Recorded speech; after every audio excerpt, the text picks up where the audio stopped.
বিসমিল্লাহির রহমানির রহিম। সবাইকে স্বাগতম জানাই নতুন টিউটোরিয়ালে। আজকে আমি দেখাবো ডেসিমেল সংখ্যাকে কিভাবে বাইনারি সংখ্যায় রূপান্তর করতে হয়। তো প্রথমে একটি কথা বলে রাখা ভালো, ডেসিমেল সংখ্যাকে বাইনারি হোক, অক্টাল বা হেক্সাডেসিমাল হোক না কেন, তাদের বেস যে সংখ্যায় রূপান্তর করব সেই সংখ্যার বেস দিয়ে ভাগ করলে খুব সহজেই রূপান্তর হয়ে যায়। তো আমরা জানি যে ডেসিমেলের বেস হচ্ছে 10 আর বাইনারি বেস হচ্ছে 2। তাহলে ডেসিমেল সংখ্যাটাকে আমরা বাইনারি 2 দিয়ে ভাগ করব। তো প্রথমে ছোট্ট একটা সংখ্যা দিয়ে আমরা শিখি। তো মনে করলাম যে 17, ছোট একটা সংখ্যা, এটা ডেসিমেল নাম্বার, এটাকে আমরা টু বাইনারিতে কনভার্ট করব, বাইনারি করব। তো প্রথমে 17কে 2 দিয়ে ডিভাইড করি। এখানে ভাগশেষগুলো উল্লেখ করতে হবে, ভাগশেষগুলোর মাধ্যমে ফলাফল নেওয়া হয়। তো 8 টাইমস 2 16 থাকে 1 17, অর্থাৎ 8 দুগুণে 16, অবশিষ্ট থাকে 1 17। আবার 2 দিয়ে ডিভাইড করি, হ্যাঁ 4 দুগুণে 8, অবশিষ্ট থাকে না তাই 0। আবার 2 দিয়ে ডিভাইড করি, 2 দুগুণে 4 থাকে 0। আবার 2 দিয়ে ডিভাইড করি, 2 একে 2 থাকে 0। আবার ভাগ করি একইভাবে, 2 0 0 থাকে 1। তাহলে এই যে সংখ্যাটা ডেসিমেল, এইটাকে ভাগ করতে করতে যখন 0 আসবে তখন আমরা এখানে এই পর্যন্ত অঙ্কটা স্টপ রাখবো। তারপর আমরা এই পাশে ফলাফল নিব। ফলাফল নেওয়ার পদ্ধতি হচ্ছে MSB, এখানে হচ্ছে LSB, অর্থাৎ মোস্ট সিগনিফিক্যান্ট বিট আর লিস্ট সিগনিফিক্যান্ট বিট। তো এই মোস্ট থেকে লিস্টের দিকে নিতে হবে, অর্থাৎ নিচ থেকে উপরের দিকে নিতে হবে। তাহলে এখানে আমরা 17-এর বাইনারি ফলাফল কি পাচ্ছি, অতএব 17 ডেসিমেল থেকে বাইনারি পেয়ে গেলাম, নিচ থেকে নিতে হবে 1 0 0 0 1 1 0 0 0 1 বাইনারি হয়ে গেছে। আসলে এটা অনেক সহজ একটা অঙ্ক, সবাই যে কেউ পারে, একটু মনোযোগ দিয়ে দেখলেই অঙ্কটা খুব সহজে শেখা যায়। এরপর আমরা একটু বড় করে শিখি। 52.57 ধরে নিলাম। এখানে রেডিক্স পয়েন্টও আছে, রেডিক্স পয়েন্টযুক্ত সংখ্যাটা আমরা একই সাথে শিখে নিতে পারবো। ডেসিমেল, তো এখানে রেডিক্স পয়েন্টযুক্ত সংখ্যার পরিবর্তন করার নিয়মটা আমি বলে দিই আগে। রেডিক্স পয়েন্টের পূর্বের পাশের যে অংশটা আছে পূর্ণ সংখ্যা, এটা আমরা আগের নিয়মেই 2 দিয়ে ভাগ করব, এবং রেডিক্স পয়েন্টের পরের যে ভগ্নাংশ অংশটা আছে এটাকে 2 দিয়ে গুণ করতে হবে। রেডিক্স পয়েন্টের অংশ থেকে আমরা রেডিক্স পয়েন্টের পূর্বের অংশের বাইনারি অংশটা পাবো, আর ভগ্নাংশের অংশটা আমরা ভগ্নাংশের অংশ থেকেই নেব। তো প্রথমে 52 আছে, এটাকে আমরা 2 দিয়ে ভাগ করি, 2 দিয়ে ডিভাইড করি, দেখি কত হয়।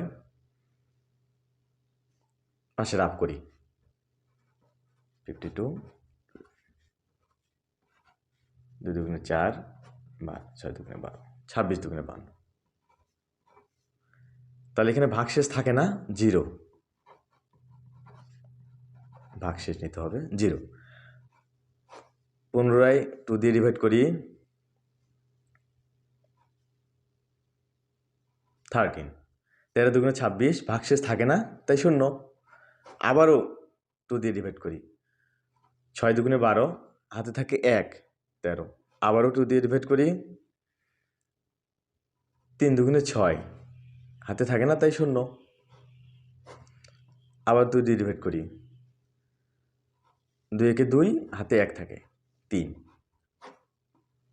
আবার 2 দিয়ে ডিভাইড করি, 2 0 0 থাকে 1। এই যে 0 এসে গেছে, তার মানে আমাদের রেডিক্স পয়েন্টের পূর্ব অংশটি হয়ে গেছে। এখন চলে আসি নিচ থেকে উপরের দিকে মানটা নিতে হবে। এখন চলে আসি ভগ্নাংশ, ফ্র্যাকশন যে অংশটা আছে রেডিক্স পয়েন্টের পরের অংশটা, এটাকে গুণ করতে হবে, অবশ্যই ডেফিনেটলি গুণ করতে হবে। প্রথমে নিয়ে নেই 57, রেডিক্স পয়েন্টও নিয়ে নেই, একটু লম্বা করে টেনে দিই। প্রত্যেকটাকে 7 দুগুণে 14 4, হাতে 1, 5 দুগুণে 10 10 10 আর হাতে ছিল 1, 11, 11-র 1, হাতে একটা এই যে পাশে নিয়ে নিলাম। আবারও একইভাবে 2 দিয়ে গুণ করতে হবে, অনেক সহজ প্রসেস।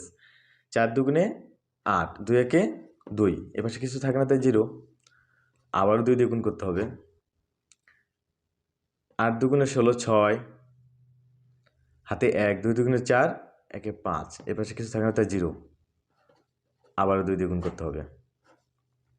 6 দুগুণে 12, 2, হাতে 1, 5 দুগুণে 10, আর হাতে 1 ছিল 11,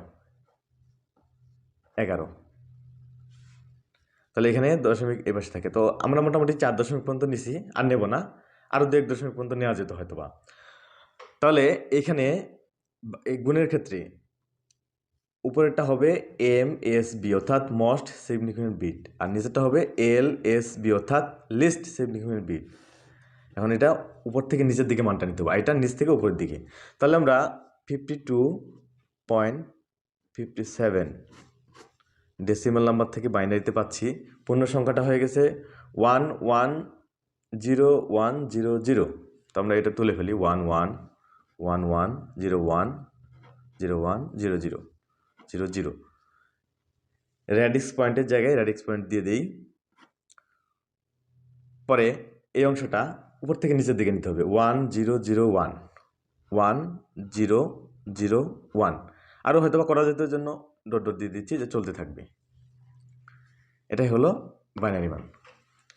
তো আগামী ক্লাসে আমরা আগামী টিউটোরিয়ালে জানবো যে বাইনারি নাম্বারকে কীভাবে ডেসিমাল নাম্বার করতে হয়।